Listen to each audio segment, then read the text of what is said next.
கர்த்தருடைய வார்த்தைக்கு நான் கடந்து செல்வோம். லூக்கா 15வது அதிகாரம் 1வது வசனத்திலிருந்து வாசிப்போம். சகல ஆயக்காரரும் பாவிகளும் அவருடைய வசனங்களை கேட்கும்படி அவரிடத்தில் வந்து சேர்ந்தார்கள். அப்பொழுது பரிசேயரும் வேதபாரகரும் முறுமுறுத்து, இவர் பாவிகளை ஏற்றுக்கொண்டு அவர்களோடு சாப்பிடுகிறார் என்றார்கள். அவர்களுக்கு அவர் சொன்ன உவமையாவது, உங்களில் ஒரு மனுஷன் 100 ஆடுகளை உடையவனாயிருந்து அவைகளில் ஒன்று காணாமற் போனால் 99 ஆடுகளையும் வனாந்தரத்தில் விட்டு காணாமற் போன ஆட்டை கண்டுபிடிக்கும் அளவும் தேடித்திரியானோ. கண்டுபிடித்த பின்பு அவன் சந்தோஷத்தோடு அதை தன் தோள் மேல் போட்டுக்கொண்டு வீட்டுக்கு வந்து சிநேகிதரையும் அயலகத்தாரையும் கூட வரவழைத்து, காணாமற் போன என் ஆட்டை கண்டுபிடித்தேன், என்னோடு கூட சந்தோஷப்படுங்கள் என்பான் அல்லவா? அதுபோல மனம் திரும்ப அவசியமில்லாத 99 நீதிமான்களை குறித்து சந்தோஷம் உண்டாகிறதை பார்க்கிலும் மனம் திரும்புகிற ஒரே பாவியின் நிமித்தம் பரலோகத்தில் மிகுந்த சந்தோஷம் உண்டாயிருக்கும் என்று உங்களுக்கு சொல்கிறேன். அன்றியும் ஒரு ஸ்திரீ 10 வெள்ளிக்காசை உடையவளாயிருந்து அதில் ஒரு வெள்ளிக்காசு காணாமற் போனால் விளக்கை கொளுத்தி வீட்டை பெருக்கி அதை கண்டுபிடிக்கிற வரைக்கும் ஜாக்கிரதையாய் தேடாமல் இருப்பாளோ? கண்டுபிடித்த பின்பு தன் சிநேகிதைகளையும் அயல் வீட்டுக்காரர்களையும் கூட வரவழைத்து, காணாமற் போன வெள்ளிக்காசை கண்டுபிடித்தேன், என்னோடு கூட சந்தோஷப்படுங்கள் என்பாள் அல்லவா? அதுபோல மனம் திரும்புகிற ஒரே பாவியின் நிமித்தம் தேவனுடைய தூதருக்கு முன்பாக சந்தோஷம் உண்டாயிருக்கிறது என்று உங்களுக்கு சொல்லுகிறேன் என்றார். பரிசுத்த பிதாவே, இந்த சாயங்கால வேலைக்காக ஸ்தோத்திரம். இந்த நாளில் கூட உடைய வசனத்தை தியானிக்கும் பொழுது ஆண்டவர் எங்களோட பேசுங்க, எங்களோட இடைப்படுங்க. எங்களுடைய காதுகளை, எங்களுடைய இருதயத்தை நாங்கள் திறந்து கொடுக்குறோம். ஆண்டவர் இன்றைக்கான மன்னாவை எங்களுக்கு தரும்படியாக கேட்கிறோம். உமக்கு துதி கன மகிமை இயேசுவின் கேட்கிறோம் பிதாவே, ஆமென். ஹல்லேலூயா. என்னடா பாஸ்டர் 3 வாரம் ஆச்சு இன்னும் விட மாட்டேங்கிறாரு, அதே வசனத்தை படிச்சுட்டு இருக்காருன்னு பார்க்குறீங்களா? ஆண்டோடைய பிள்ளைகளாக நாம் இழந்து போனவர்களை தேடுவதற்கான ஒரு பாரம் நமக்குள்ளே வரணும். சத்தமாக ராமன் சொல்லுவோமா? ஆமாம், நம்ம விசுவாசிகளாக நம்ம மாத்திரம் சர்ச்சுக்கு வந்து நம்ம மாத்திரம் பரலோகம் பெறது பெரிய விஷயம் கிடையாது. நம்ம போகும்போது நம்ம கூட ஒரு கூட்ட ஜனத்தையே பரலோகத்துக்கு அழைச்சிட்டு போகிறவங்களா இருக்கணும். அவன் சொல்லுவோமா? அதுக்குன்னு வண்டியில் கொண்டு போய் மொத்தமாக போய் ஆக்சிடெண்ட் ஆகிறத பற்றி சொல்ல. நான் சொல்கிறது எப்படின்னா வந்து ஆண்டவராகிய இயேசு கிறிஸ்துவை பற்றி அவங்களுக்கு சொல்லி அவங்களையும் பரலோகத்துக்கு நம்மளோட கொண்டு போகிறது. ஹல்லேலூயா. சத்தோஷமா ஹல்லேலூயா சொல்லுவோமா? அப்பேற்பட்ட பாரம் ஆண்டோட பிள்ளைகளாக நமக்கு இருக்கணும். அப்பொழுதுதான் நம்ம தேவனுடைய சித்தத்தை முழுமையாக நிறைவேற்றுகிறவர்களாக நம்ம இருப்போம். ஆண்டவராகிய இயேசு கிறிஸ்து இந்த ஊமை வேத பாரகருக்கும் பரிசேயருக்கும் அவர்கள் மறு உத்தரவு கொடுக்கும் ரீதியாக தான் ஆண்டவராகிய இயேசு கிறிஸ்து இந்த உவமைகளை சொன்னார் என்று நாம் பார்க்கிறோம். அவர் சொன்னதுடைய முக்கியத்துவம் அப்படின்னு பார்த்தோம்னா இந்த கிட்டத்தட்ட 3 உவமைகள் நம்ம பார்க்குறது. இன்னைக்கு படித்தது 2 உவமைகள். முதலாவது என்ன சொல்கிறது, ஒரு ஆடு காணாமல் போன ஒரு ஆடு, அப்புறம் 10 வெள்ளிக்காசில் ஒரு வெள்ளிக்காசு, இன்னொன்று காணாமற் போன ஒரு குமாரன், அவனை குறித்தும் இந்த இடத்துல நம்ம பார்க்குறோம். நிறைய பேர் அதுக்கு வந்து ஒரு டைட்டில் வச்சுருக்காங்க, என்னென்னா கெட்ட குமாரன் கதைன்னு சொல்லிட்டு. அது கெட்ட குமாரன் கதை கிடையாது, அது தகப்பனுடைய அன்பின் கதை. ஆமென். சத்தமராமன் சொல்லுமா? ஆமாம், அங்கே வந்து அவன் எவ்வளோ கெட்டு மோசமாக போனான்றதை விட எவ்வளோ தூரம் தகப்பன் தன்னுடைய அன்பை மகன் மேலே வச்சிருந்தார் என்பது குறித்து தான் அதிகமாக சொல்லப்பட்டிருக்குது. அப்பேற்பட்ட ஒரு நல்ல இது ஆங்கிலத்தில் என்ன ப்ராடிகல் சன் அப்படின்னு சொல்லுவாங்க. ப்ராடிகல் அப்படின்றதுக்கு வந்து என்ன ஊதாரித்தனமாக செலவழித்தான் அப்படின்றது ஒரு அர்த்தமாக இருந்தாலும் ப்ராடிகலுக்கு இன்னொரு அர்த்தமும் இருக்குது. அது என்ன தெரியுமா? தாராளமாய் அளவுக்கு அதிகமாய், சைல்ட் ப்ராடிஜி அப்படி சொல்லிட்டு சொல்லுவாங்க. ஒரு குழந்தை சின்ன வயசுலேயே வந்து ரொம்ப அழகாக மியூசிக் வாசிக்குது, இசை வாசிக்கிறது, அந்த இசை ஞானம் அந்த குழந்தைக்கு இருக்குதுன்னா வந்து அளவுக்கு அதிகமாக அந்த பிள்ளைக்கு இசை வாசிக்கும் திறமை இருக்குது அப்படின்றதுக்கு அதே வார்த்தையை தான் பயன்படுத்துகிறாங்க. தாராளமாக அளவுக்கு அதிகமான ஒரு செல்வாக்கு, அளவுக்கு அதிகமான ஒரு என்ன சொல்கிறது பயன்படுத்தக்கூடிய திராணி, அப்படி தான் இந்த வார்த்தையை கூட சொல்ல முடியும். இன்றைக்கி நாம் பார்க்குற இந்த ஓமைகள்லேருந்து ஒரு சில காரியத்தை நம்ம பார்க்க போகிறோம். பார்க்கும்பொழுது ஆண்டுடைய கரத்தை, இந்த கர்த்தருடைய கரம் இந்த ஒவ்வொரு நிலைமைகளிலும் இழந்து போனவர்களை தேடுவதில் இருக்கிறது நம்மளால் பார்க்க முடியுது. முதல்ல சொல்லப்படுகிற காணாமல் போன ஆடு அப்படின்னு சொல்லும்போது 99 ஆடு இருக்கு, காணாமல் போனது ஒரு ஆடு தான். 1% 1% காணாமல் போனாலும் அதை குறித்து கடவுளாகிய நம்முடைய ஆண்டவர் கரிசனை உள்ளவராக இருக்கிறார். அதனுடைய முக்கியத்துவத்தை குறித்து சொல்லும்படியாக 100 ஆடு இருக்கேப்பா, ஒரு ஆடு தானே போன போது விடு அப்படின்னு ஆண்டவர் அந்த 1% குறித்து கவலைப்படாமல் இருக்கிறவர் அல்ல. 99 ஆடுகளையும் பத்திரமா வச்சுட்டு காணாமல் போன ஒரு ஆட்டுக்காக தொலைதூரமாக பிரயாணப்பட்டு போய் தேடி கண்டுபிடிச்சி தோல் மேலே போட்டு வர அளவுக்கு பாசம் வச்சிருக்கிற ஒரு ஆண்டவரை தான் நாம் இன்னைக்கு சேவிக்கிறோம். ஒரு அலையில சொல்லுவோமா? சத்தமாக ஒரு அலையில சொல்லுவோமா? ஆண்டவர் உங்களோட பேசிட்டோம், சரியா? பிரைஸ் தி லார்ட், ஹல்லேலூயா. சரி, அப்போது இந்த ஒரு ஆடு நாள் கூட கடவுள் அதன் மேலே அன்பு வச்சிருக்கிறார். 1% 10 வெள்ளிக்காசு வச்சுருந்த அம்மாவுக்கு ஒரு வெள்ளிக்காசு தொலைஞ்சி போச்சு அப்படின்னா 10%. 1%ஆக இருந்தாலும் சரி, 10%ஆக இருந்தாலும் சரி, கடவுள் அது மேலேயும் கரிசனை உள்ளவர். அந்த 10% தானே, மீதி 90% இருக்கே அப்படி சொல்லிட்டு விடாமல் அந்த 10%க்காக என்ன சொல்கிறது விடாப்படியா வலை வீசி தேடுற மாதிரி விளக்கமாத்த வச்சு வீட்டையே என்ன சொல்கிறது வீட்டில் இருக்கிற டைல்ஸ் எல்லாம் பிச்சு எடுக்கிற மாதிரி, பாயெல்லாம் பிச்சு போகிற மாதிரி தேடி பிடிச்சி கண்டுபிடிச்சி அந்த சத்தம் எங்கடா டிங் அப்படின்னு கேட்குது அது வரைக்கும் என்ன பண்ணாங்க, விளக்கமாத்தால வீட்டை பெருக்கி கூட்டி கண்டுபிடிச்சாங்க அப்படின்னு சொல்லி போட்டிருக்கு. ஏன்னா அந்த 10%னாலும் அது மேலே கரிசனை, ஆண்டவர் கரிசனை உள்ளவர் என்பதை காண்பிக்க முடியாது. ஹல்லேலூயா சொல்லுவோமா? 3வது சொல்லப்பட்ட உவமை காணாமல் போன மகன். 2 பிள்ளைங்க இருக்காங்க, அதில் ஒருத்தன் காணாமல் போயிட்டான், 50% அவுட்டு. ஒருத்தன் வீட்டில் இருக்கான், 2 பேரில் ஒருத்தன் இருக்கான், விடு அவனை வச்சு சமாளிச்சுக்கலாம் அப்படின்னு சொல்லிட்டு தகப்பன் நினைக்கல. அந்த காணாமல் போன அந்த ஒரு மகனுக்காக பரிதபித்தார், காத்துட்டு இருந்தார். அப்படி தான் நம்ம பார்க்குறோம். ஹல்லேலூயா, சத்தம் அல்லேலூயா சொல்லுவோமா? நீங்கள் அந்த 1%ல் இருக்கீங்களோ, 10%ல் இருக்கீங்களோ, 50%ல் இருக்கீங்களோ, ஆண்டவர் இழந்து போனவர்களை, காணாமற் போனவர்கள் மேல் பரிதாபப்படுகிறவர், அவங்க மேலே அவங்களுக்காக பரிதவிக்கிறவர், அவங்க மேலே கரிசனை உள்ளவர், அவங்களுக்காக அவங்களும் மறுபடியுமாக கண்டறியப்படணும் அப்படின்றதன் மேலே அக்கறை உள்ளவர் நம்முடைய ஆண்டவர் என்பதை வெளிப்படுத்தும் விதமாக தான் ஆண்டவராகிய இயேசு கிறிஸ்து இந்த உவமைகளை சொன்னார் என்பதை நாம் இந்த இடத்துல பார்க்குறோம். இந்த இடத்துல நம்ம தொடர்ந்து நம்ம பார்த்துட்டே வருவோம். இந்த உவமைகளில் முதலாவது உவமையில் இந்த ஆடை குறித்து, காணாமல் போன ஆடை குறித்து சொல்லும்போது, அது அந்த ஆடானது தன்னுடைய முட்டாள்தனத்தினால தன் போன போக்கில், மனம் போன போக்கில் வழி தவறி போச்சு. அந்த ஆடு என்ன சொல்கிறது மேய்ப்பனுடைய சொல்லிக்கலாமல் தன் அங்கே இருக்க வேண்டிய இடத்த விட்டு வழி விலகி போயிருச்சு. 2வது காயின் அதுவே பாக்கெட்லேருந்து இறங்கி ஓடி போகலை, காசெல்லாம் வச்சுருக்க இடத்துலேருந்து விலகி போகலை. someone else lost it. யாரோ ஒருத்தங்க அந்த காயின் என்ன பண்ணாங்க, தொலைச்சிட்டாங்க. ஆதாம் ஏவாள் என்ற 2 பேரையும் ஆண்டவர் அழைச்சி அவங்கள பார்த்து சொன்னார், நீங்கள் பூமியை ஆண்டு கொள்ளுங்கள், பலுகி பெருங்கள்னு சொன்னார். ஆண்டவர் அவங்களுக்கு கொடுத்த அந்த சுதந்திரத்தை, அந்த ஆசீர்வாதத்தை அவங்க இழந்து போயிட்டாங்க. அவங்க தொலைச்சிட்டாங்க.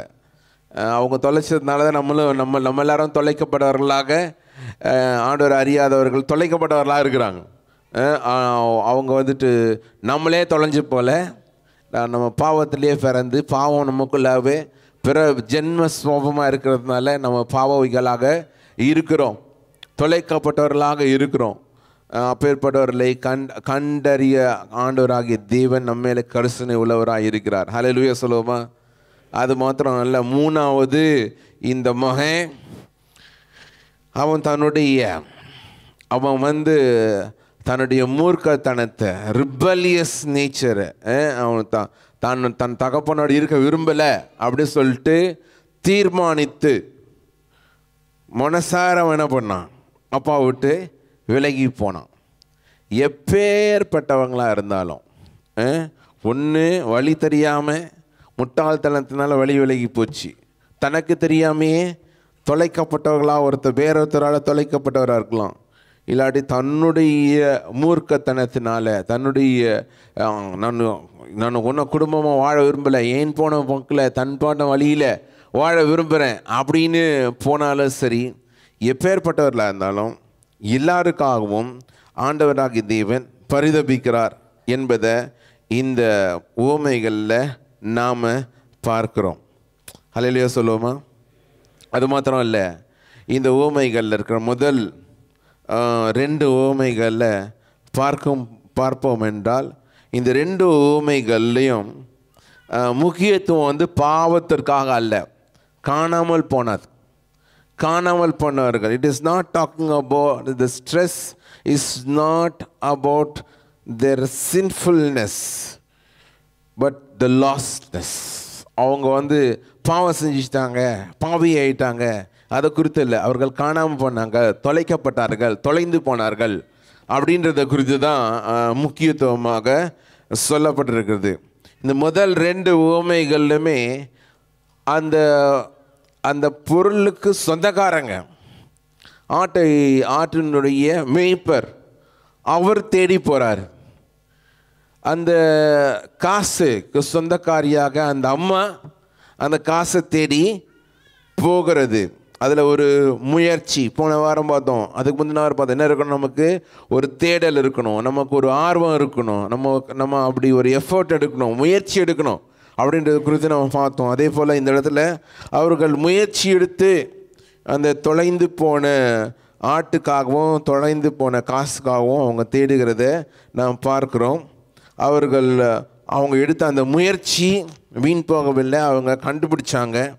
அது மாத்திரம் அவங்க எப்படி தெரிஞ்சாங்க, ரொம்ப நேரம் எடுத்து டெலிஜென்ட்லி, அவர்கள் பர்சிஸ்டன்ட்லி, தொடர்ந்தேச்சியாக, அவங்க விடாப்பிடியாக அவங்க என்ன பண்ணாங்க, அந்த தொலைந்து போன ஆட்டையோ தொலைந்து போன காசையோ தேடினாங்க. அப்படி தேடி கண்டுபிடிக்க அவங்களுக்குள்ள ஒரு சந்தோஷம் வந்துச்சு. அந்த சந்தோஷத்தை பகிர்ந்துக்கிறதுக்கு மற்றவங்களையும் அழைக்கிறாங்க. மற்றவங்களை அழைக்கிறது மாத்திரம் இல்லை, அவங்களும் இவங்களோட சேர்ந்து சந்தோஷப்படணும்னு எதிர்பார்த்தாங்க. அப்படிப்பட்ட ஒரு நிகழ்வு தான் நம்ம இந்த இடத்துல நாம் பார்க்குறோம்.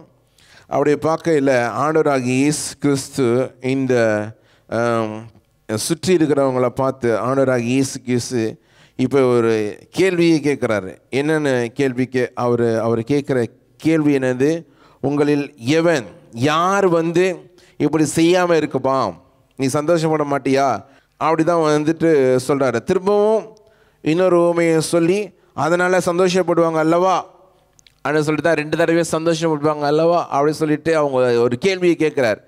அப்படி அதுக்கெல்லாம் சந்தோஷப்படுறவங்க காணாமல் போன மகனுக்காக கண்டுபிடிக்கும் போது சந்தோஷப்படணுமா சந்தோஷப்படக்கூடாதா? சந்தோஷப்படணும். இந்த வேத பாரகர்களும் சரி, இந்த பரிசேயர்களும் சரி, மிகவும் மதவாதிகள். அவங்களுக்கு இந்த ரிலீஜியன் தான் எல்லாமே. அதனால் அதற்காக எதையும் செய்வாங்க. அவங்க ரொம்ப கவனமாக இருப்பாங்க. ட்ரெஸ்ஸு கூட எப்படி தானே போடுவாங்க, கொஞ்சம் கூட காற்றடிச்சுன்னா பறக்காத மாதிரி தச்சுருப்பாங்க. அப்படி பைப் மாதிரி தச்சுருப்பாங்க.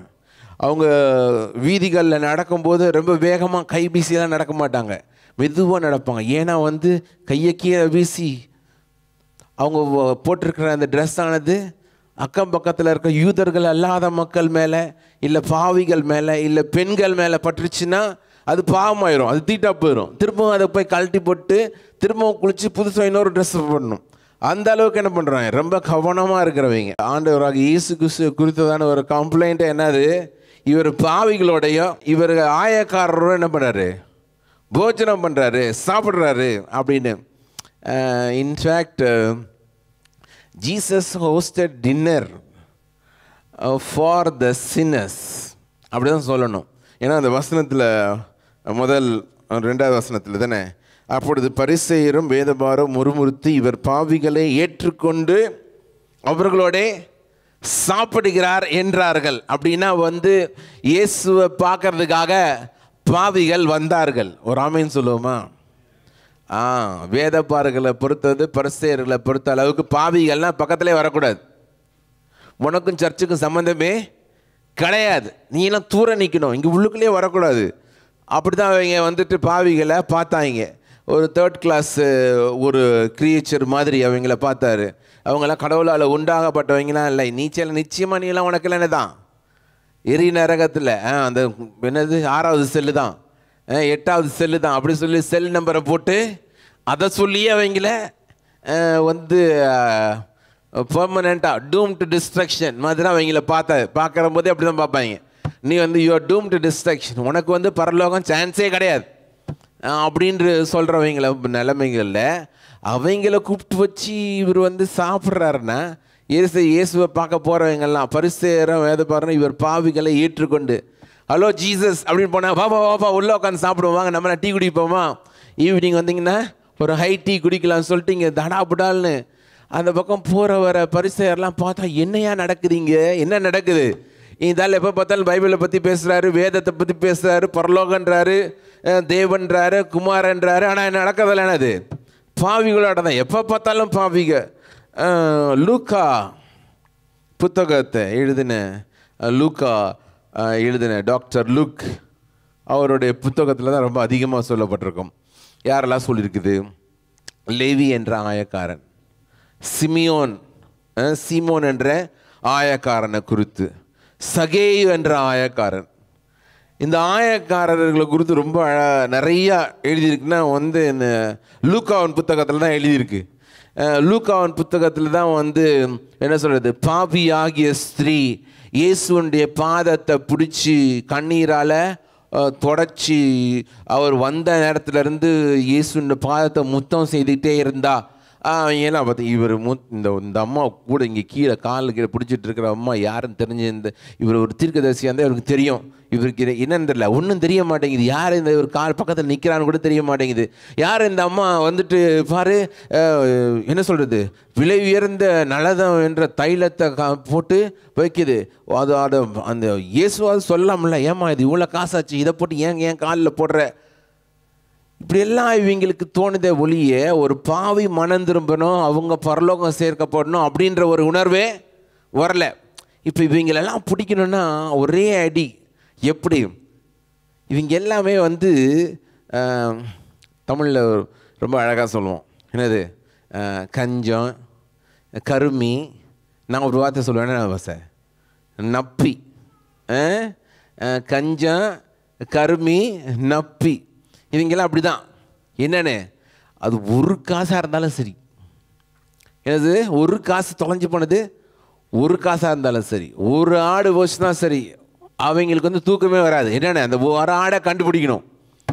உடனே ஆண்டவர் இயேசுக்கு, சரிப்பா உனக்கு சொல்கிறேன், ஏன்னா ஏன் பாவிகளை ஏற்றுக்கொண்டு அவர்களோட சாப்பிட்றேன் அப்படின்னா, ஒரு ஆடு தொலைஞ்சு போச்சு. அந்த ஒரு ஆடுக்காக ஆடு மேய்ப்பனாக இருக்கிறவன் என்ன செய்வான் அப்படின்னோடனே, ஆடு மேய்ப்பன் என்ன செய்வான் அப்படின்னே ஆண்டவர் இயேசு கிறிஸ்து அங்கே நடைபெற ஒரு சம்பவம் தான். எல்லாம் மற்ற 99 ஆடுகளையும் மற்ற என்ன சொல்கிறது இடையில விட்டுட்டு தன்னை தொலைஞ்சு போன அந்த ஒரு ஆடுக்காக தேடி போவார்கள். இஸ்ரவேல் நாடு அங்கே இருக்கிற அந்த மீக்கிற நிலம் அப்படின்னு பார்த்தோம்னா சமதளமான இடம் ஒரு குறுகிய இடம்தான். அந்த சமதளமான இடத்துல கொஞ்சம் தான் புல் இருக்கும். அதை விட்டால் எல்லாமே பள்ளத்தாக்கை நோக்கு தான் இருக்குது. அந்த பள்ளத்தாக்குக்குள்ளே தப்பி தவறி ஆடு சொன்ன பேச்சு கேட்காம போச்சுன்னு வச்சுங்களேன், டம்முன்னு கீழே விழுந்துடும், பள்ளத்தாக்கில் விழுந்துடும். விழுறது மாத்திரம் அல்ல, அந்த பள்ளத்தாக்குள்ளே போகும்போது அங்கே ஓநாய்கள் இருக்குது. ஓநாய்கள் இருக்குது. அந்த ஓநாய்கள் என்ன பண்ணும், இந்த ஆடுகளில் பிச்சு பீராஞ்சிரும். அதனால் எப்போவுமே இந்த இடையரானவர் என்ன பண்ணுவார், அவர் மேலே அந்த கம்பை முதுகில் போட்டு இப்படியே பார்த்துட்டே இருப்பார். என்னன்னு, ஓநாய் வருதா, ஓநாய் வருதா, ஓநாய் வருதா, திருட வரானா அப்படி சொல்லி பார்த்துட்டே இருப்பார். அதனால தான் ஆண்டவராகிய இயேசு கிறிஸ்து நானே நல்ல மேய்ப்பன், 10வது அதிகாரம், யோவான் 10வது அதிகாரம், நானே நல்ல மேய்ப்பன். நல்ல மேய்ப்பன் என்ன செய்யுமா, தன் ஆடுகளுக்காக ஜீவனையே கொடுப்பான். என்னையா ஒரு லாஜிக்கே இல்லை, ஒரு ஆட்டுக்காக எவனா ஜீவனை கொடுப்பானா? அப்படி எதுக்கு ஒரு ஆட்டை காப்பாற்றணும் அப்படின்னு ஆண்டவராகிய தேவன் ஆடுகள் என்று சொல்கிறதெல்லாம் இழந்து போன ஆத்துமாக்கள், அழிந்து போகிற மக்கள் என்பதை விளங்கத்தக்க விதமாக எசேக்கியேல் 34வது அதிகாரம் 6வது வசனம், என் ஆடுகள் சகல மலைகளிலும் உயரமான சகல மேடுகளிலும் அலைப்புண்டு, பூமியின் மீதெங்கும் என் ஆடுகள் சிதறி திரிகிறது, விசாரிக்கிறவனும் இல்லை, தேடுகிறவனும் இல்லை. ஆண்டவராகிய தேவன் தொலைந்து போனவர்களை குறித்து சொல்கிறது. அது எப்படிப்பட்ட இடத்துல இருக்குது, சகல மலைகளிலும் உயரமான மேடுகளிலும் அலைஞ்சு திரியுது, எங்கேயும் ஆடுகள் சிதறி திரியுது, விசாரிக்கிறதுக்கு யாரும் இல்லை. நீ ஏன் இங்கே வந்த, என்ன எங்கே இருந்து வந்திருக்க அப்படின்னு கேட்கறதுக்குள்ள தொலைஞ்சு போச்சா, தொலைஞ்சு போன ஆண்டை தேடுறவனும் இல்லை அப்படின்னு ஆண்டோட இருதயம். 11வது வசனம், கர்த்தராகிய ஆண்டவரை சொல்லுகிறது என்னவென்றால், இதோ நானே என் ஆடுகளை விசாரித்து அவைகளை தேடி பார்ப்பேன். இது ஆண்டவராகிய இயேசு கிறிஸ்து இந்த உலகத்தில் தொலைந்து போன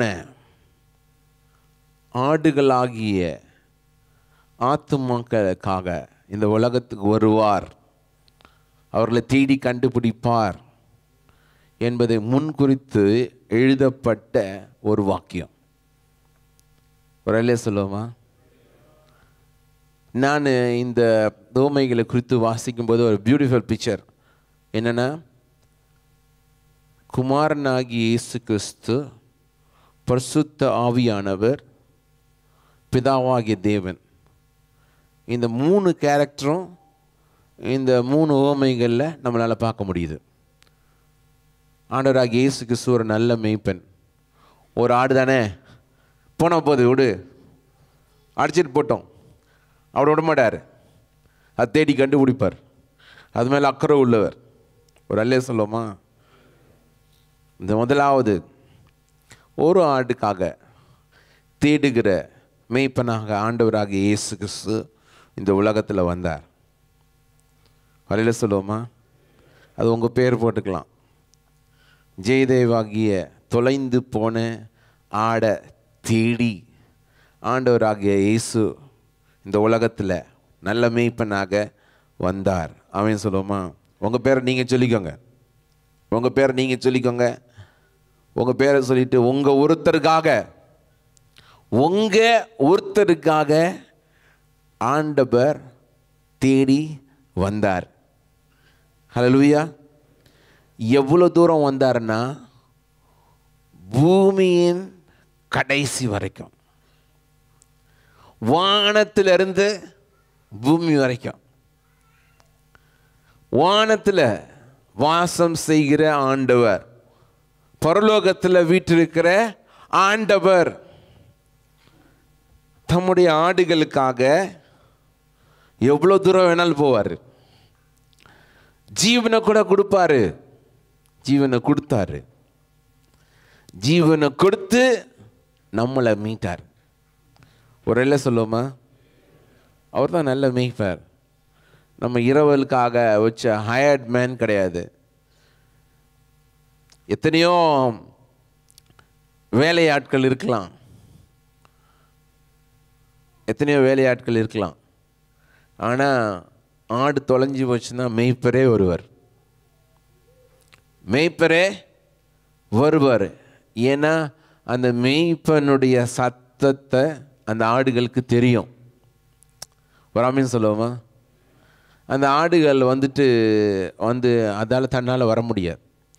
காலைல சொல்லியிருந்தேன், ஆட்டுக்கும் நாய்க்கும் வித்தியாசம் இருக்குது. நான் வந்து சின்ன வயசில் ஸ்கூலில் படிக்கும்போது நாய் வச்சுருந்தேன். நாங்கள் மெட்ராஸில் இருந்த நாட்களில் இப்போ அரைவாசி நேரம் வாடகை வீட்டில் தான் இருந்தோம். வாடகை வீட்டில் இருந்தாலும் சகல வசதியோடு இருப்போம். என்னது, நாய், கோழி, முயல், மீன் எல்லாம் வச்சுருப்பேன் வீட்டில்.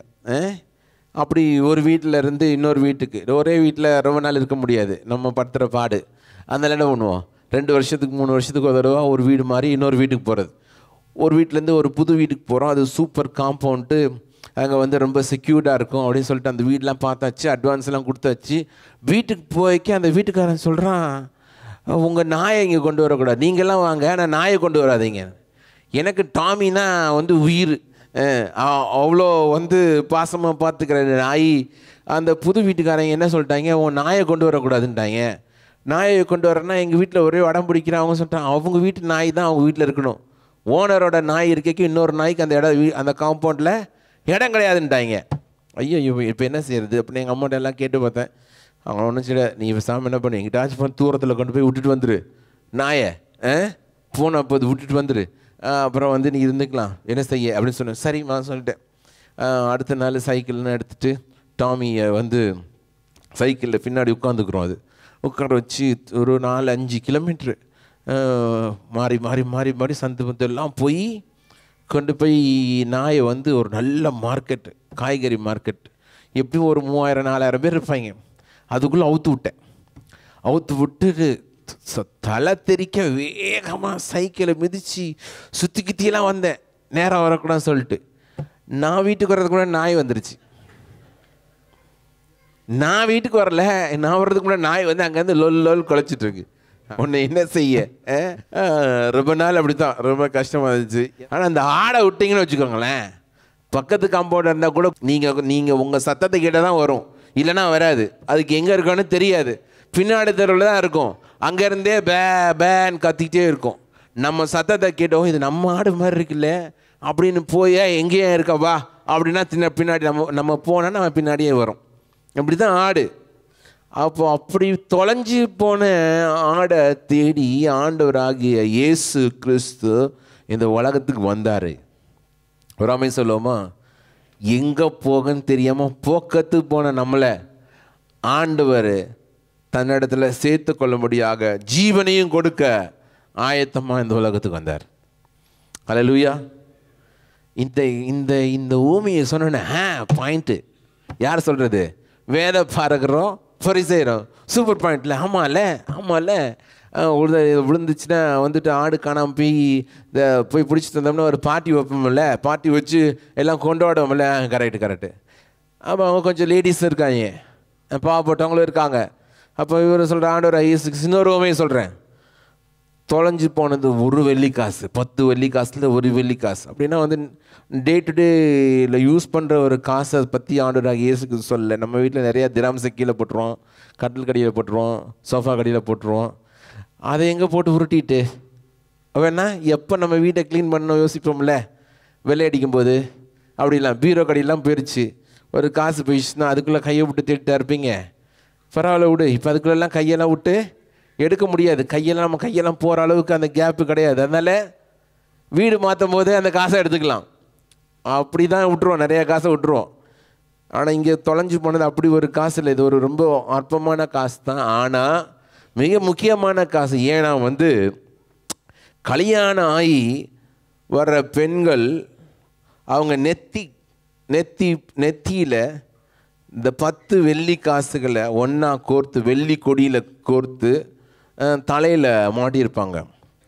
நம்ம ஊரில் டிப்பிக்கலாக தாலி போடுற மாதிரி, இல்லை வெட்டிங் ரிங்கு மாட்டுற மாதிரி, அது கல்யாண பரிசு. அந்த கல்யாண பரிசு வந்து எப்போவுமே அந்த ரிங்கை மாட்டிட்டு இருக்க மாதிரி, அந்த கழுத்தில் அந்த செயினை போட்டிருக்க மாதிரி இந்த 10 வெள்ளிக்காசும். அதில் 1 வெள்ளிக்காசு தொலைஞ்சி போனால் கூட அந்த என்ன சொல்கிறது, அது கொடுக்க வேண்டிய மதிப்பை நீ கொடுக்கல, எங்கே போட்ட ஏதா போட்ட சொல்லிவிட்டு வீட்டுக்கார ஒரேடியாக சந்தேகப்படுவார், சத்தம் போடுவார். அது ரொம்ப முக்கியம். கல்யாண பரிசு காணாமல் போச்சுன்னா எப்படி இருக்கும் இல்லையா? கல்யாணம் ரிங்கை எங்கே தொலைச்சிட்டிங்கன்னா வீட்டுக்காரம்மா சும்மா இருப்பாங்களா? இல்லை உங்கள் வீட்டுக்காரர் தான் சும்மா இருப்பாங்களா? யாரும் சும்மா இருக்க மாட்டாங்க. ஒன்று இல்லைன்னு ஆக்கிடுவாங்க. எங்கே இருந்தாலும் தேடி போய் எடுத்துகிட்டு வாங்கன்றுவாங்க. வண்டியை பிடிச்சி போய் எடுத்துகிட்டு வாயா அப்படின்னு சொல்லி அனுப்பிச்சிடுவாங்க. அப்படி தான் வந்து கல்யாண பரிசு ரொம்ப முக்கியம். இன்னுமே வந்து நிறைய பேர் கல்யாணம் ஆகி 15 வருஷம் 20 வருஷம் ஆனாலும் அந்த கல்யாண கோட்டை வச்சுருப்போம், கல்யாண சேலையை வச்சுருப்போம். ஏன்னா வந்து அது இத்து போய் தான் இருக்கும், போட முடியாது. அப்போ வந்து ஒல்லியாக இருந்திருப்போம், இப்போ வந்து கொஞ்சம் ரவுண்டாக குண்டாக இருப்போம். அதனால இப்போ அது வந்து உள்ளே போகாது. அப்படி இருந்தாலும் அந்த ட்ரெஸ்ஸை வச்சுருப்போம். எதுக்கு? ஞாபகார்த்தமாக. அதே மாதிரி அதை காட்டிலும் விலை மதிப்புள்ளது இந்த கல்யாண பரிசாகிய இந்த 10 வெள்ளி காசு. அதில் ஒரு வெள்ளி காசு காணாமல் போயிடுச்சு. அப்படின்னா இது வந்து சாதாரணமான காசு இல்லை, விலை மதிக்கக்கூடியது. அதுக்கு ஒரு முக்கியத்துவம் இருக்குது. அது இப்போ வந்துட்டு ஒரு கல்யாணம் ஆன பொண்ணு அப்படி வெளியில் போய்க்க எங்கே வெளியே காசை காணோம், ஒரு காசை காணா ஊரில் இருக்கவங்க எல்லாம் கேட்பாங்க. அது ஒரு மான பிரச்சனை. அப்படின்னைக்கே வந்து என்ன பண்ணணும், அதை தேடி கண்டுபிடிக்கணும். அந்த காலத்தில் இஸ்ரவேலர்களுடைய நார்மல் ஒரு சாதாரண வீடு எப்படி இருக்கும்னா வந்து அந்த வீட்டுக்கு லைட்டே இருக்காது. ஒரு சின்ன 18 இன்ச்சுக்கு ரவுண்டு ஒரு ஜன்னல் தான் இருக்கும்.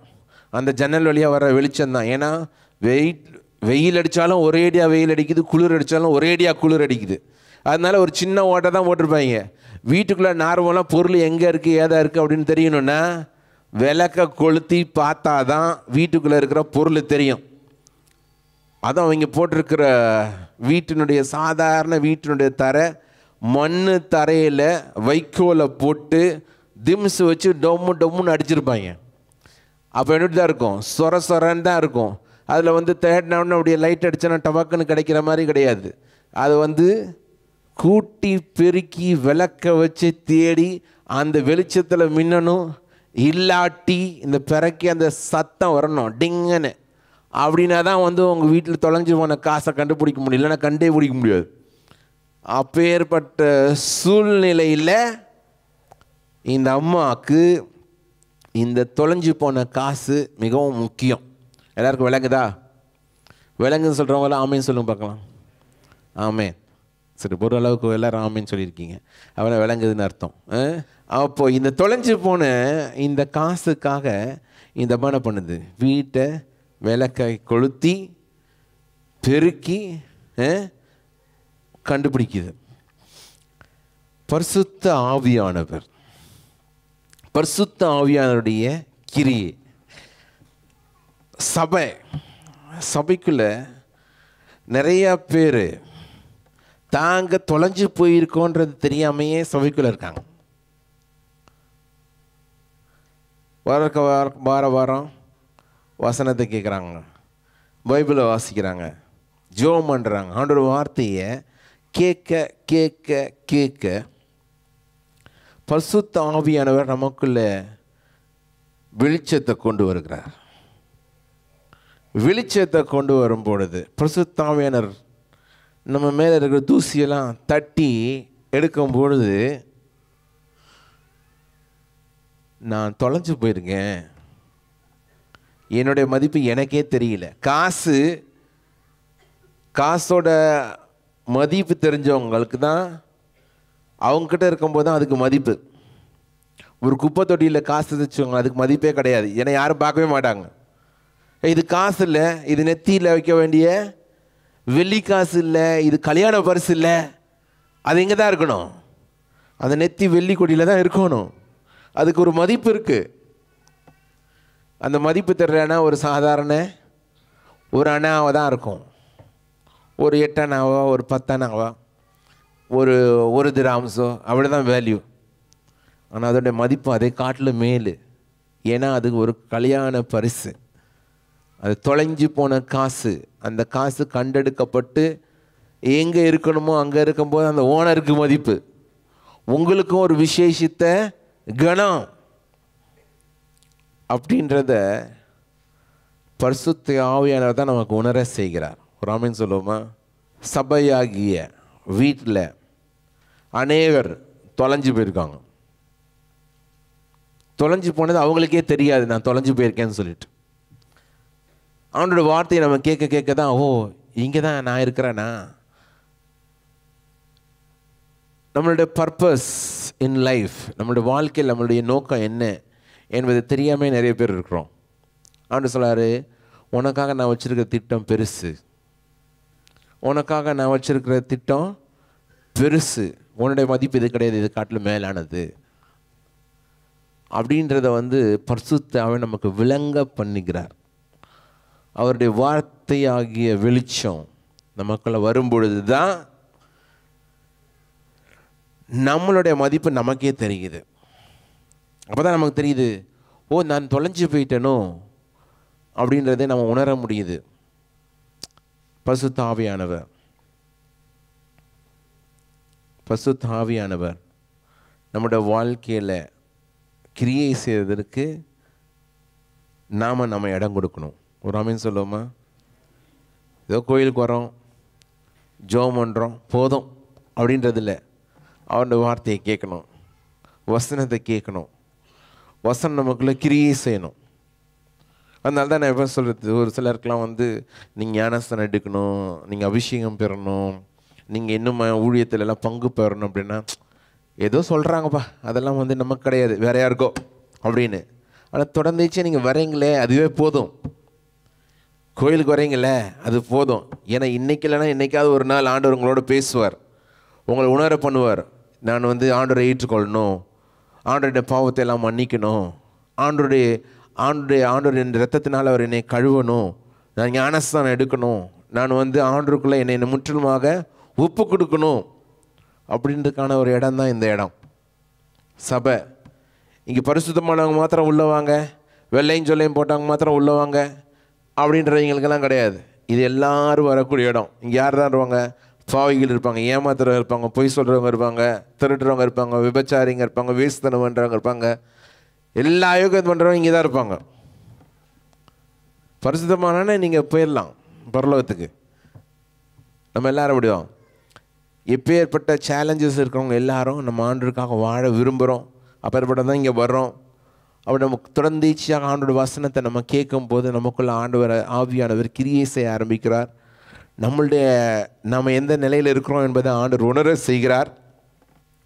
ஆண்டவர் அருகில் வருவதற்கான ஒரு வாய்ப்பாக அது அமைகிறது. ஒரு ஆமீன் சொல்லுவோமா? எவ்வளோ நல்ல ஆண்டவர் பார்த்தீங்களா? நம்ம தேடி வந்த ஆண்டவர் பரிசுத்த ஆவியானவர் நம்மளுடைய நிலைமையை உணர வைக்கிறார். காசு நான் சொன்னேன்ல, காசுக்கே தெரியாது தொலைஞ்சு போச்சுன்னு சொல்லிட்டு. ஆனால் தொலைஞ்சு போயிருக்கேன், நான் இருக்க வேண்டிய இடம் இது கிடையாது, இதை காட்டிலும் மேலானது என்பது உணர வைக்கிறதே பரிசுத்த ஆவியானவர் தான். அப்படி நிறைய பேர் இந்த நாளில் தொலைஞ்சு போயிருக்கோம், தொலைக்கப்பட்டிருக்கிறோம், தொலைஞ்சு போயிருக்கோம். அப்படி தொலைஞ்சு போனவங்களுக்காகவும் தொலைக்கப்பட்டவங்களுக்காகவும் ஆண்டவர் பரிதவிக்கிறார் என்பதை குறித்து ஆண்டவராகிய இயேசு கிறிஸ்து இந்த வசனத்தை சொல்கிறார். இந்த வசனத்தை சொல்லும் பொழுது ஆமாம் கண்டிப்பாக அதை தேடணும், அது ரொம்ப முக்கியம் இல்லை, அது மான பிரச்சனை இல்லை அப்படின்னு சொல்லிட்டு இவங்க என்ன பண்ணுறாங்க? ஆமான்னு சொல்கிறாங்க. ஆனால் மூணாவது காணாமல் போனது ஒரு மகன். அந்த மகனை குறித்து சொல்லும்போது இவங்களால் ஏற்றுக்கவே முடியல. ஏன்னா மனம் திரும்பினா பொருத்தம் பாவின்னா அவனுக்கு நரகம்தான். இப்போ இந்த பாவிகள் மனம் திரும்பது குறித்து ஆண்டவராகிய இயேசு கிறிஸ்து நிறைய இடத்துல பேசியிருக்கிறாரு. இவங்க பாவிகள் பரலோகத்தில், நீ என்னோட பரலோகத்தில் இருப்பாய், நீ என்னோட பரதேசியில் இருப்பாய், இவங்களுக்காக நான் பரிதவிக்கிறேன், நாங்கள் இழந்து போனவர்களை தேட வந்துக்கிறேன், அவங்க கட்டுண்டர்களை விடுதலையாக்க வர்றேன்னா இல்லை, அவங்கெல்லாம் கட்டுண்டு தான் இருக்கணும். அப்படி தான் இவங்களுடைய மன நிலைமை. யாருடைய? த ரிலீஜியஸ் பீப்புள், பரிசேயர்களுடைய, வேதப்பாரகர்லாம். அப்படி ஒரு கூட்டம் எப்போ இருந்துகிட்டே இருக்கான். ஆண்டவரே அதை பற்றி நீங்கள்லாம் கவலைப்படாதீங்க அப்படின்ற மாதிரி. ஆனால் சொன்னால் இல்லை, அவங்களுக்காக தான் நான் வந்ததே. நான் வந்த ஒரு நோக்கமே பாவிகள் ரட்சிக்கப்படவும், வியாதியஸ்தர்கள் குணப்படவும், கட்டுண்டவர்கள் கட்டுகளிலிருந்து விடுதலையாக்கவும் தான் நான் வந்தேன் அப்படின்றத ஆண்டவராகிய இயேசு கிறிஸ்து விளங்க பண்ணுகிறார். அப்போ ஒரு பெரிய சேலஞ்ச். இந்த சேலஞ்சஸில் ஆண்டவராகிய இயேசு கிறிஸ்து புரிய வைக்கிறார்.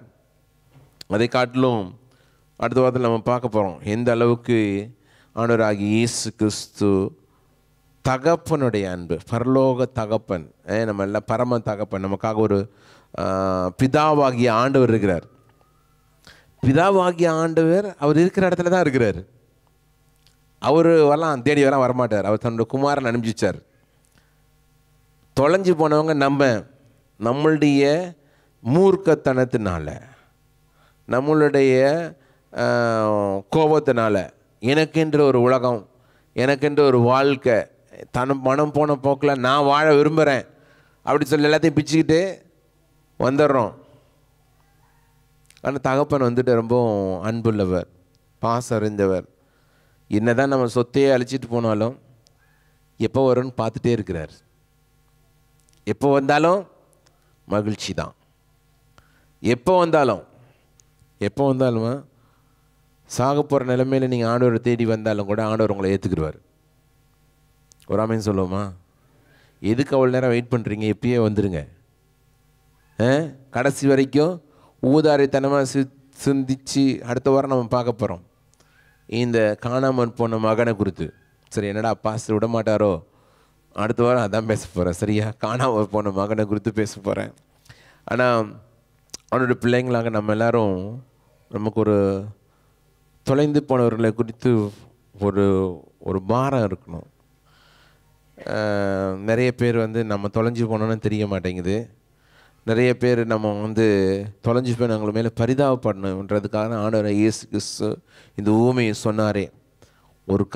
ஒரு ஆட்டுக்காக ஒரு காசுக்காக என்ன பண்ணுற? வீட்டை தலைகீழ அப்சைட் டவுன் ஆக்குறல்ல. இழந்து போன மனிதர்களுக்காக ஏன் பரிதாபப்பட மாட்டேன் அப்படின்றது தான் ஆண்டவர் இயேசு கிறிஸ்து அடுத்த பாயிண்ட் கொண்டு வர போகிறார். அப்போது முக்கியமான காரியம், உலகத்தில் இருக்கிற பொருளுக்காக, காணாமல் போன பொருளுக்காக அந்த அளவுக்கு பரிதபிக்கிறையே, தொலைஞ்சு போன ஒரு ஆத்துமாக்காக பரிதபிக்க வேண்டாமா அப்படின்றத ஆண்டவர் இயேசுக்கு சொல்ல விரும்புகிறார். அதனால தான் மனம் திரும்புதல் எல்லாருக்கும் அவசியமாக இருக்குது. இந்த நாளில் நம்ம ஒரு காரியத்தை நம்ம எல்லோரும் அறிந்து கொள்ள வேண்டும். என்னென்னா நான் தொலைஞ்சு போயிருக்கேனா? What is being lost means? தொலைஞ்சு போகிறதுனா என்ன அர்த்தம் அப்படின்னு நம்ம தெரிஞ்சுக்கணும். ஆண்டவராகிய தேவனை விட்டு விலகி போகிற எல்லாருமே தொலைஞ்சு போனவங்க தான். ஆண்டோடைய அன்பு நம்ம எல்லாருக்காகவும் காத்துட்ருக்கு. ஆண்டவர் நம்ம மேலே எவ்வளோ பரிதபிக்கிறவரா, நம்ம நேசிக்கிறவரா ஆண்டவராகிய தேவன் எப்போவுமே நமக்காக காத்துட்டு இருக்கிறாரு. அப்பேற்பட்ட அந்த ஆண்டவர் ஒவ்வொருத்தரும் எப்போ நம்ம ஆண்டவர்கிட்ட வருவோம், அவரோட அருகில் சேருவோம் என்பதுக்காக ஆண்டவர் நம்மளை எதிர்பார்த்து காத்துட்ருக்கிறார். இந்த நாளில் நீங்கள் நம்மளே ஒரு கேள்வி கேட்டுக்கிட்டோம். நான் தொலைஞ்சு போயிருக்கேனா? நான் ஆண்டோட அன்பு அறியாமல் இருக்கிறேன்னா? இந்த ஆண்டோட அன்பு எனக்குள்ளே இல்லாமல் போயிடுச்சா அப்படின்றத நம்ம பார்க்கணும். ஒரு சிலர் பாவத்தில் இருக்கிறீங்க என்பதை கூட உங்களால் உணர முடியாமல் இருக்குது. அடுத்த வாரம் அதை குறித்து உங்களோட சொல்ல போகிறேன். இந்த நாளில் பாவத்தை குறித்தல்ல, நீங்கள் எப்பேற்பட்ட பாவிகளாக இருந்தாலும் முதல்ல ஆண்டவர் உங்கள் பக்கத்தில் அவர் பக்கத்தில் உங்களை சேர்த்துக்கிறார். ரெண்டாவது உங்களை உணர வைக்கிறார், நீங்கள் ஒரு பாவி, உங்களுக்கு மனம் திரும்புதல் அவசியம் என்பதை உணர வைக்கிறார். வரும்போதே ஓ பாவியே இங்கே வா அப்படின்னு ஆண்டவர் கூப்பிடல. நீ எப்பேற்பட்ட பாவியாக இருந்தாலும் முதல்ல இங்கே வா, என் பக்கத்தில் வா, என் அன்பை உணரு. அதுக்கப்புறம் உனக்கு தெரிஞ்சுக்கிறோம் என்னென்ன உனக்கு மனம் திரும்புதல் அவசியம். நான் தொலைஞ்சு போயிருக்கேன், எனக்கு என்ன தேவை? என்னோடய ஓனர்கிட்ட என்னோடய ஃபுல் பர்பஸில் ஃபுல் மகிமையில் நான் வெளிப்படணும் அப்படின்ற உணர்வு நம்ம ஒவ்வொருத்தருக்கும் வரணும். ஆண்டவர் உங்களுக்காக வச்சிருக்கிற திட்டம் நிறைவேறினா நம்ம ஒப்பு கொடுக்கணும். நான் எப்பவும் சொல்வேன், உங்களை குறித்து நீங்கள் நினச்சிருக்கிறத காட்டிலும் ஆண்டவர் உங்களை குறித்து நினச்சிருக்கிறது பெருசு. அவனுடைய திட்டம் பெருசு, அவனுடைய சித்தம் பெருசு. தொலைஞ்சி போனவங்களா ஏதோ வாழ்க்கை வாழ்ந்தோம், ஏதோ என்னோடய லைஃபே இவ்வளோ தான் அப்படின்னு யாரும் நினச்சிட்டு இருக்காதீங்க. ஆண்டவர் உங்களை குறித்து செய்ய விரும்புகிற காரியம் பெருசு. அதுக்கு நீங்கள் ஒப்பு கொடுக்கும் பொழுது தன்னுடைய ஆண்டோடைய திட்டத்தை உங்களில் முழுமையாக இந்த ஃபுல் மெஷருக்கு நீங்கள் வாழ்கிற வாழ்க்கை. இங்கே இருக்கிற அநேகர் உங்களோட வாழ்க்கையில் பாதி நேரத்தை செலவழிச்சிட்டிங்க, பாதி நேரத்தை கடந்துட்டீங்க. மேபி ஒரு 40% நீங்கள் முடிச்சிட்டிங்க, இன்னும் 60% தான் இருக்குது. ஒரு சிலருக்கு இன்னுமே 30% தான் இருக்குது, 40% தான் இருக்குது. அப்படி நீங்கள் நினைக்க இனி இருக்கிற வாழ்க்கையை ஆண்டவர் உங்களுக்காக வச்சுருக்க திட்டத்தை நிறைவேற்றும்படியாக ஒப்பு கொடுத்தவர்களாக ஆண்டவருடைய சித்தம் ஃபுல் ஆக்சலரேஷனில். இப்போ ஒரு ஃபெராரி கார் இருக்குது வச்சுக்கோங்களேன். ஒரு ஃபெராரி கார் இருக்குது. அந்த ஃபெராரி காரை வாங்கி டெய்லியும் உங்கள் பிள்ளைங்களை ஸ்கூலில் கொண்டு போய் விடலாம், மார்க்கெட்டில் போய் கறி வாங்கிட்டு வரலாம், அப்படியே சிட்டியில் போய் ஹாய் பாய் அப்படி சொல்லிட்டு வரலாம். ஆனால் ஃபெராரி காரோட யூஸ் அது கிடையாது. அதை போட்டோன்னா ரேஸுக்கு போகணும். ஒரு ஆமீன் சொல்லுமா? ஆமாம், லேண்ட் க்ரூசர் வாங்கினா ஜூன் பேஷிங் போகணும், ஆஃப் ரோடு போகணும். அப்போ தான் அதோடைய ஃபுல் த்ரஸ்ட் தெரியும், அதோடைய பவர் தெரியும். சும்மா அப்படியே பட்டு போல் அப்படியே மேனா மினிக்கு மின்னல் மீனி மாதிரி போனோன்னா தெரியாது. நிறைய பேர் அப்படி தான் என்ன பண்ணுறோம், நம்ம லைஃபையே பயன்படுத்திகிட்டு இருக்கோம்.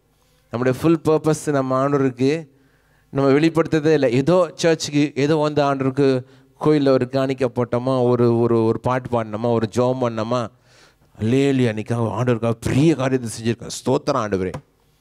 ஆண்டவர் பார்த்து சொல்லுவார், என்னடா மனுஷனி, என்ன மனுஷனி, உன்னை குறித்து நான் வச்சுருக்க திட்டம் பெருசு. உன்னை கொண்டு எத்தனையோ பேர் ரட்சிக்க விரும்புகிறேன், உன்னை அநேகருக்கு ஆசீர்வாதமாக மாற்ற விரும்புகிறேன். ஆனால் நீ என்ன பண்ணுற, இதுலேயே திருப்திப்பட்டு இதுவே போதுண்டா சாமின்னு இருக்க. அப்படி தான் ஆண்டவர் நீங்கள் எல்லார்ட்டையும் சொல்லிகிட்டு இருக்கார். ஆண்டவர் பிள்ளைகளாக நம்ம தொலைஞ்சு போனதே தெரியாமல் இருந்தோம்னா இந்த நாளில் ஆண்டவர் உங்களை உணர வைப்பாராக. ஆண்டவரை விட்டு நீங்கள் விலகி போயிருந்தீங்கன்னா ஆண்டவர் பக்கத்தில் உங்களை ஆண்டவர் அழைக்கிறார். பாவியே வான்னு சொல்ல அழைக்கல, ஆண்டவர் உங்களை நீ பக்கத்தில் வா, முதல்ல என் அன்பை உணரு, உன்னுடைய வாழ்க்கையில் நான் உனக்காக வச்சுருக்க திட்டத்தை உணரு. அப்போ நீ எங்கே இருக்கன்னு உன்னால் உன்னை புரிஞ்சுக்கொள்ள முடியும். மனம் திரும்புதல் உனக்குள்ளே வரும். ஆண்டவர் எல்லாரையும் பாவி பாவி பாவின்னு சொல்லிட்டு எல்லோரும் பாவியில் ஒரு கில்ட்டி கான்ஷியஸோடு வாழ விரும்பலை. அந்த பாவத்திலிருந்து மன்னிப்பை பெற்று ஒரு மனம் திரும்பிய மனுஷனாக வாழ தான் விரும்புகிறார். ஒரு ஆமீன் சொல்லுவோமா?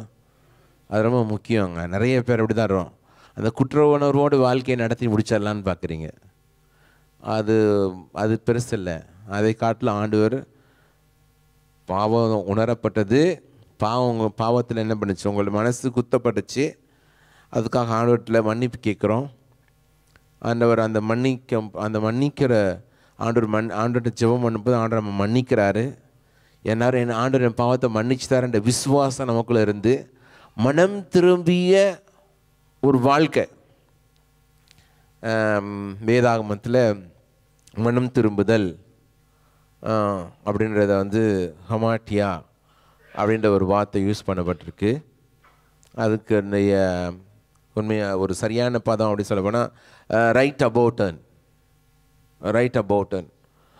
நீங்கள் போயிட்டுருக்கிற திசையை காட்டிலும் எதிர்மறையாக போகிறது, ஒரு யூட்டர்ன் அடிக்கிற மாதிரி.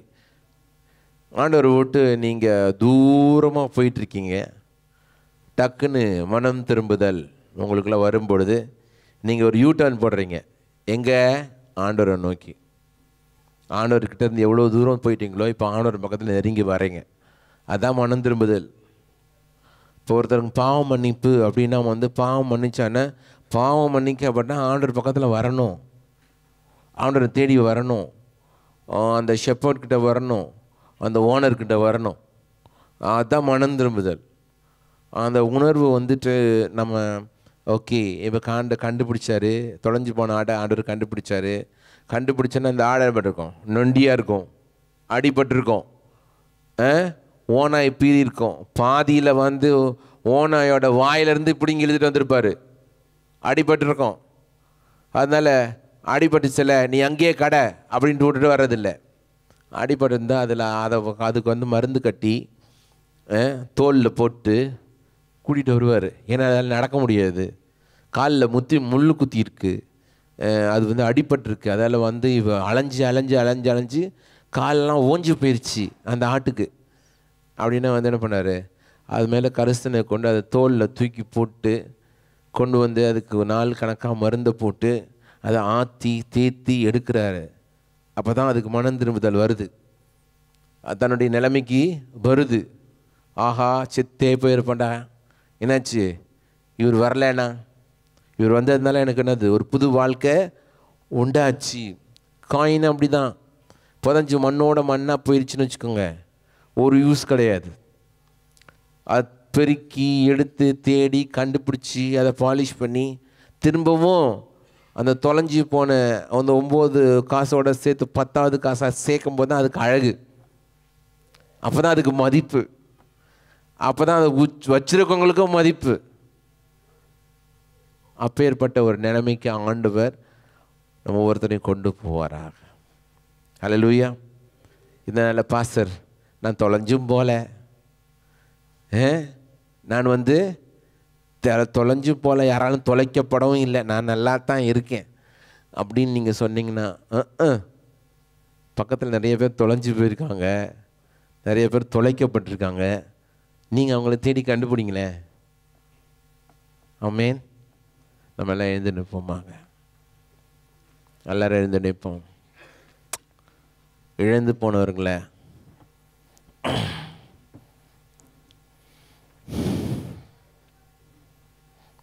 காணாமல் போனவங்களை தேடும்படியாக தான் ஆண்டவராக இயேசு கிறிஸ்து இந்த உலகத்தில் வந்தார். தொலைந்து போகிறது என்னது, ஆண்டவர் விட்டு பிரிகிறது, ஆண்டவர் விட்டு விலகி வாழ்கிறது. ஆடு அப்படி தான் பண்ணுது. மேய்ப்பன் தான் முன்னாடி போகணும், ஆடு பின்னாடி போகணும். எப்போ ஆடு முன்னாடி போதோ அப்போ தொலைஞ்சு போச்சுன்னு அர்த்தம். என்ன நினைக்கும், நான் போகிற போக்கில் போகிறேன், முன்னாடி நமக்கு ஒரு மேய்ப்பர் அவசியம். மேய்ப்பர் முன்னாடி போகும்போது முன்னாடி அவர் எந்த பள்ளத்தில் போனாலும் மேட்டில் போனாலும் அவர் போகிற வழியிலேயே போனோன்னா உன்னுடைய லைஃபு சேஃபு. நீங்கள் அவர் நடக்கட்டும், எனக்கு ஷார்ட்கட்லாம் தெரியும், ஷார்ட்கட்டில் போனீங்கன்னா வெளியே போயிடும். அதுதான் அப்படி தான் வந்து last, trying to live apart from God, apart from His watchful care.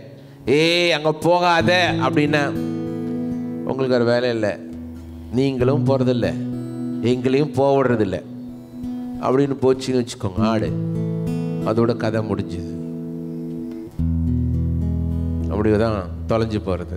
நிறைய பேர் அப்படி தான் தொலைஞ்சு போகிறது. எல்லாத்தையும் அனுபவிக்கணும், எல்லாத்தையும் ஆசைப்பட்டதெல்லாம் தேடி கண்டுபிடிச்சிடணும் அப்படி சொல்லிட்டு நமக்குள்ள என்ன பண்ணுறோம், பாவம் நம்மை மேற்கொள்றதற்கு நம்ம ஒப்பு கொடுக்குறோம். ஒப்பு கொடுக்கும்போது தொலைஞ்சு போயிடுறவங்களாம் மாறுகிறோம். ஒரு சிலர் நம்ம எங்கே இருக்கிறோன்னு நமக்கே தெரிய மாட்டேங்குது. குடும்பத்தில் நான் ஒரு பங்கு, நானும் ஒரு குடும்பத்தில் ஒரு அங்கமாக இருக்கிறேன் அப்படின்றதே நிறைய பேர் உணர மாட்டேங்க. நான் தான் வாழ்க்கை, எனக்கு குடும்பம், எனக்கு அப்பா கிடையாது, அம்மா கிடையாது, அண்ணன் கிடையாது, தம்பி கிடையாது, தங்கச்சி கிடையாது, யாருமே கிடையாது. நான் ஒரு அனாதை மாதிரி என்னையே நினச்சிக்கிறேன். அப்படி நிறைய பேர் தொலைஞ்சு போய் இங்கே வந்திருக்கீங்க. நிறைய பேருக்கு லைஃபே வந்து என்னதான் கல்ஃப் தான். ஒரு சிலருக்கு ஊருக்கு போனால் ஏன்டா போனோம், இப்படி தான் இங்கே லைஃப்பை நடத்துறது. இப்போ எப்போ நம்ம திருப்பி யூஏக்கு போவோம், யூஏயில் என்ன பண்ணுறான், நிம்மதியாக இருக்கிறேன். தொலைஞ்சு போய் தான் இருக்கீங்க. இங்கே இருக்கிறது வந்து ஒரு நிம்மதி. நம்ம குடும்பம் எல்லாருக்கும் அவசியம். அந்த குடும்பத்தில் நம்மலாம் ஒரு பங்கு, அதை வந்து மிஸ் பண்ணிடாதீங்க. Always keep in touch. Community, சபை அப்படின்றது ஒரு கம்யூனிட்டி, ஒரு அமைப்பு. இதில் வந்து வர்றதே 6:30 மணிக்கு, எப்படா ஆமேன்னு சொல்லுவான்னு சொல்லிட்டு ஃபர்ஸ்ட் ஆளாக வெளியே போயிடுறது. You are last. coming to church, you are lost because you cannot identify yourself. You cannot get along with somebody who's part of the church. You're being lost. You don't realize that you are lost.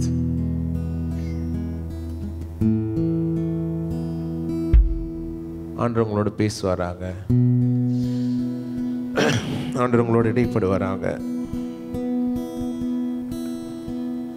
Some of us are lost to the church. சபைக்கு எனக்கு சம்பந்தமே கிடையாது. அவங்க ஏதோ பண்றாங்க, என்னை யாராவது கேட்பாங்களே சொல்லிட்டு அதுக்காக நான் சர்ச்சுக்கு போறேன். எனக்கு சபைக்கு சம்பந்தமே இல்லை. அப்படி நிறைய பேர் இருக்கோம்.